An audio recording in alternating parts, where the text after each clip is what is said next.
I've been getting a lot of questions about fiance visas for travel ban countries. So if a US citizen is petitioning for their fiance who is a national of one of those travel ban countries. And I want to explain my understanding of the executive order and also how it actually seems to be playing out.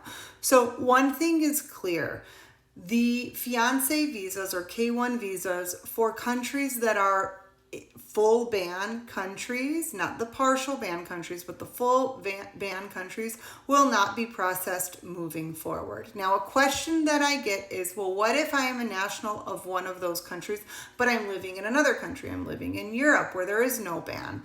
Unfortunately, it follows the passport. So if your passport is from one of those travel ban countries, then you would not be able to get a K1 visa.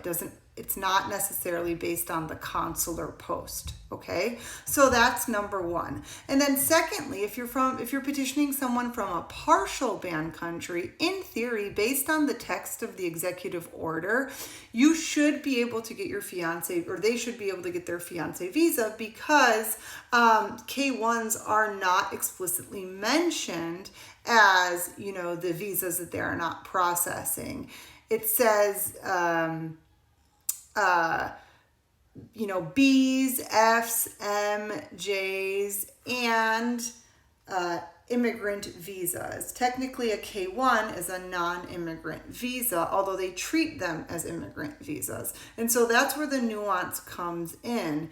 It is a non-immigrant visa. In other words, it's temporary in nature. You're supposed to get married, but they treat them as permanent, like you're coming to live.